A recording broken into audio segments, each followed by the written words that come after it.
Hello and welcome to Stretford Paddock. We are here for the 3-point preview for Manchester United against Brighton in the Premier League. Not the FA Cup, Premier League. Not the FA Cup. Premier League is proper again. Yeah. 14 games unbeaten.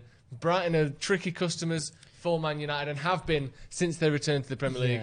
It's a massive game, this, isn't it? Huge, because we were on a bit of a... After the Sheffield United game, everyone's feeling great. Yeah. And even though we beat Norwich, even though there was coleslaw flying everywhere after the winner for Harry Maguire, it kind of put a damper on things. It kind of reminded us a bit more of what we did at the start of the season, a bit more of those sluggish displays. So, yeah, hopefully a big game. Massive. And obviously Chelsea beating City at the weekend, giving Liverpool the title. But I almost don't care about that. Obviously, I do care, but we knew this was happening. That had been done. Yeah. The thing I care about is the fact that City were meant to make Chelsea drop points. That was and they that didn't. was the plan. Yeah. The plan was that we would be 3 points behind Chelsea again. Yep. Or 2 points behind Chelsea again, or any of the above. And instead, we're 6 points behind Chelsea. Yeah, with their most difficult game of the season now having been played. Yeah, I'm scared that we keep not losing and we keep not catching them. It's annoying, but we have caught Leicester up a bit since. We've caught Leicester up. Yes, caught that's the Leicester thing. up a bit. So I think the fact that Leicester. Chelsea are playing better football than they were before the break. I said before in the preview before everything got back again. I think the fact that they did them signings has kind of lifted them without them actually doing anything. Yeah, they kind of having Werner in, having Ziyech in, all them kind of things. It kind of lifted them without them actually having played anything better. Yeah. So that's kind of happened with them, and it's more looking at Leicester now. They're only 6 points ahead of us. We've got to play them. That's as well. a good point. So, and I believe Leicester have won 3 of the last 16 matches. I have to check the stats on that. I looked. Well, I know they haven't scored since they've come back after the break. Horrific. They drew with Brighton 0-0. And obviously they had the game against Chelsea this weekend in the FA Cup, which they lost 1-0, and just didn't take any chances. They've been playing okay, but nothing. Yeah. They rely on Vardy, I think, a little bit too much in the case of that. And they were poor in the FA Cup. They didn't. They weren't very good at all. It's almost like let's skip ahead of Chelsea to Leicester, but. Brighton's a difficult game, and 14 games unbeaten. Do you think we're going to go?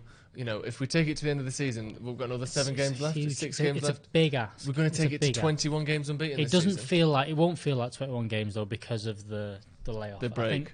I think at the minute we are 3 games unbeaten. It feels like to me. That's how it kind of feels. That's the run we're on. We're not on that run beforehand. It's post lockdown. It's post everything. That's the kind of form you've got to look at, and that's where Leicester haven't been great, because Chelsea were on the best run before lockdown, but now they've had those 3 games that they've won. They look good, and they're the informed team without being over a 5, 6, 10 game run. The informed team. Brighton then obviously team news. Look at the team. Well, let's have a go for some team news, because we'll come on to them. I just wanted to chat about how scared I am of them. Let's not be so scared. Let's go to our unbelievable team. Well, let's get a few quotes up from Ollie. He kind of mentioned in his press conference this morning about the fact that they've had the after effects of a physical workout of the 120-minute game that they had to play. They had a recovery day yesterday. Today will be an easy day. We're just preparing for tomorrow. So it doesn't like they're doing any running or any training like that. It's just a bit of shape work, ready to go. He said, I think the buzz and the energy of that win and a semi-final place will help us tomorrow night. That doesn't make any sense, but that's what they said. He then got asked about some of the players. He said, we manage a squad, we manage players differently, and Luke Shaw in particular had a good upturn in form, which I'm not 100% sure about, but he mentions he's back, he's playing some good football. Let's see if he starts this one, which kind of links to me, maybe this is Brandon's first start back. Yeah, I think it will be Brandon's first start. And why else we mentioned that? Do you want to put the team up? Yeah, let's get into the team. What we think is going to be our starting lineup. Obviously, you see there Brandon straight away. De Gea, of course. We'll start at left back, usually right to left, but we'll go left to right to carry on with that talking point. I'm kind of surprised Luke Shaw played all 3 of those games so far. So am I. I thought, if he's decided he's the first choice left back for the league, why start him in the FA Cup as well? I don't get it. It's an odd one, that. So it's probably better to have. I think Williams has got his start now. I think this has to be him to come back in. I think Luke Shaw looked tired as well, just in general. So I think Brandon Williams needs to come back in for this game. And there we're seeing Harry Maguire, who he's not going to miss a minute, is he? No. Unless he's injured. Then Victor Lindelof, who's coming back in. I think that makes sense. I didn't think Eric Bailly had his best game against Norwich. I thought whilst he hardly had anything to do, I put some of the blame of their goal on him. I don't think it was a terrible it wasn't an awful mistake. It wasn't, but he got dragged out of position, ran toward the ball, left too much space in the middle, and they scored from that. And obviously, I think Lindelof was being rested there, wasn't it? We've seen that he's clearly the first choice centre back alongside Maguire and Wan-Bissaka. Yeah, Wan-Bissaka had a break, so he'll be back in. Then midfield. This is the tricky area, isn't it? And obviously, Bruno's been our best player since he came in, but we've left him out. I'd love to say that he's just going to play, but.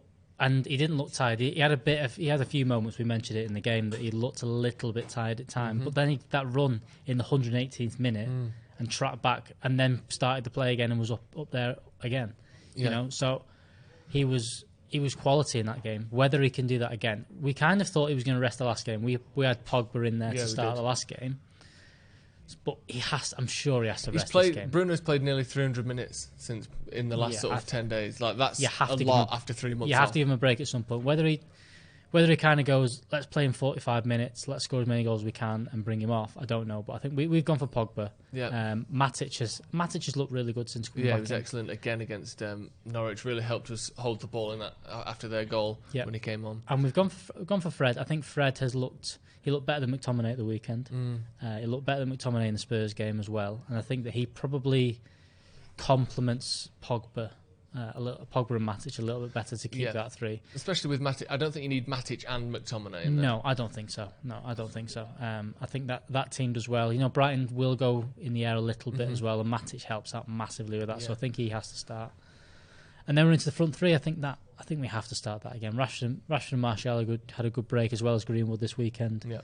I think they can come back in and play. Martial looked really sharp, I thought, against Norwich when he came on. He's got a certain good swagger to him and a touch, and he's always had that really good touch. But he just looked like he had a bit more self-belief and a bit more, this is my kind of time, feel to him against Norwich, and I really like that. So I'm expecting him to come back and hopefully carry on his good run of form. I think he's got 6 goals in 7 games since Bruno arrived at Man United. So I would expect him to hit the ground running or carry on as he has been, really. Obviously, the hat-trick in the last game. Absolutely, yeah. My only worry is, if Bruno's obviously going to be on the bench, isn't he, if this is the team? Unless he's injured, he's going to be in the squad. Do you think it's better to, we've talked about this for the past couple of games, but we've not seen anyone do it yet, where, because there's 5 subs, you can almost change a single position twice and still have enough subs to affect the rest of the team. Do you think there's a chance that we'll start with Bruno, expecting to bring him off? Yeah. Or do you think we'll bring him on early, expecting to bring him off? Or I think there's definitely an option to that. Yeah. I think it's all dependent on his legs and whether he can do that. I think that maybe he's going to try and avoid to play him altogether and just keep him off. But I don't know. He's looked so good. And I think we all want to see Pogba and Bruno back playing again because they were our best, very, very good. Who is your key man for United then? Who's the one to watch? I think it's got to be Pogba. Yeah. I think with our talking about Bruno playing, and whether he starts or not, Pogba, whether Bruno starts or not, I think Pogba definitely starts this game again. Yeah. So I think that he has to be the creative influence whether Bruno's not there. And if he is there, do what they have been doing together and look as good as they have been. And even then, even if Bruno is there, like we've said, it's presumably going to be a somewhat diminished Bruno Fernandes just because the amount of minutes he's played. He can't be at full fitness after the week he's had and then the preceding 3 months of not doing anything, obviously the training and stuff, but playing 3 matches in a week and one of those being 120 minutes. I think this is Pogba's turn to really pull away and sort of drag this team with him. And obviously we've got other players as well. It's not just up to Paul Pogba, but he's the one in that midfield who you're almost certain he's starting this game, aren't you? Yeah, absolutely, yeah. He should do, anyway. But we kind of said that in the last game. But I do think he will start. Definitely will start this game. I think he will start. And I expect a lot from him as well. He's looked so good since he's come back. He looks as though he's got a new... he's got that similar thing that Martial's brought back. He's got a sort of swagger, and I know Paul Pogba's obviously always had a swagger to him, but he looks at a different level. Yeah, he doesn't have this thing where sometimes used to think, he's trying to make that amazing pass, knowing it's probably not going to come off. Now it feels like everything is so deliberate. Everything is so specific and focused, and just the right thing at the right time. He's again, like I said, it looks like he's on another level. Yeah. Brighton's one to watch. We've gone for Mopé. He obviously had that the goals that he scored against. Took the piss out of Arsenal a lot. So a little bit of form. Again, it's going to be them for scoring goals. If they can get a goal against us, they know that puts us on the back foot. It means that they can fully sit back. Injuries for them, Tariq Lamptey, who's their right back, he played well against Leicester. He's got an injury, possibly. And also they've got a centre-half, Adam Webster, who also faced a fight to be fit. So at the back, they're going to be short. I think they're going to need to nick a goal. They need to nick a goal to beat us, but they need to get a goal before. If they score the first goal, that's what puts the pressure on us. And we'll see in the first again, as we saw against Norwich, me, you and Stephen were on the watch-along. Obviously, we'll be having a watch-along for this game tomorrow. If you don't know about that, make sure you check that out. Yeah. We said on that watch-along, Stephen said before the game, I said, what's your score prediction? He went, ask me after 10 minutes. Because you can get that feel immediately as to whether we knew from the first 10 minutes this Norwich game was going to be tricky. And I think we'll again, Brighton, as we've seen, United haven't beaten them away from home since they came back to the Premier League. We'll see within 10 minutes whether we should be all right here, or this is going to be one where the passes aren't quite clicking, it's not quite flowing. The likes of Maupay, they're going to get chances to do things, going to get one-on-one with Lindelof, going to get, and I would say the first 20 minutes for me are so crucial in this game to set the tone, set the pace, which is why I might go for Bruno. I could see a case as to why he would start Bruno. Obviously, just kind of. We don't really think he will because of the minutes he's played, but just try and blow him away. It's kind of a thing we haven't. I think we did it in Sheffield United, but we haven't done at all this season. We haven't kind of gone toe to toe with a team and just gone, we're just going to beat you and see what happens. We get into that rhythm. We get into that. We always take something to happen before we get going, kind of thing. Hopefully, we come out of this game just absolutely flying, get a goal, and make them come and chase us. Because once they do that, that's when we can open up, and that's where we can score more goals. We'll be able to push through that as well. But Maupay definitely the one to watch for them. He's the one that's kind 9 goals this season, which in a relegation. Yeah, and he's hit the headlines after coronavirus, hasn't he? He's got the kind of what's the word? Almost the sort of the attention, the confidence. It's all about him at the minute. So don't be surprised for him to play a big part in this one. That's going to be it, isn't it? Yes. Give me a prediction now. I like doing a couple of predictions. I like one now. I like the sort of pre-game, pre-match day prediction, and I like the one closer to the match. But your current thoughts, based on the Norwich game, based on what Brighton have done, based on what we've struggled to do against them in the last couple of seasons, what are you thinking for this one? My heart says that we just comfortably win 2-0. It's a 2-0 win. We get a goal earlier, goal middle of the first half, and then score a second in the second half, and just it's a dead simple win. But the worry is that if they nick a goal, that's the thing. I think first goal is going to be very key in this for us. I think because if they sit back, I think we'll get nervous, because that was the one thing against Norwich, that because they didn't score in that, they never threatened us, but because they didn't score when we were struggling, you were always a little bit calm that we'll get a goal because we've still got the players out there. We still had the subs to come on. They didn't make many chances, did they? No, and I think that if Brighton get that goal like they did last season, was it Murray? Murray, the flick on Lindelof, wasn't it? Again, that's the worry with Lindelof coming in. They are going to very aerial, very direct, which is why we struggled against them. There's always a worry with that, but hopefully we get that first goal. That's going to be the key. I think I'm going to go 2-0. 2-0. Again, it depends on first goal for me. I'm going to say it's going to be really edgy. I think it's going to be an awful, difficult match. I'm going to go for a really scruffy 1-0 United.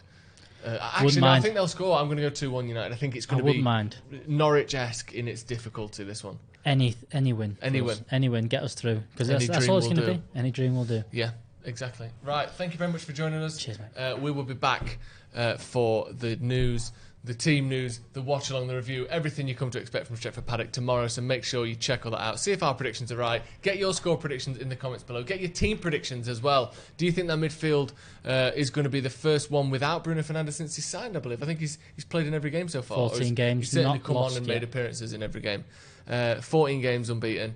Let us know what you think to this one. It's going to be tricky, isn't it? It's just it's a horrible trip of a slippery banana skin. What do they call them? All those things, all don't those they? Things. All of those tricky games. Like I said, watch along, all that good stuff tomorrow. So make sure you check that out. Thank you very much for joining us. See you in a bit.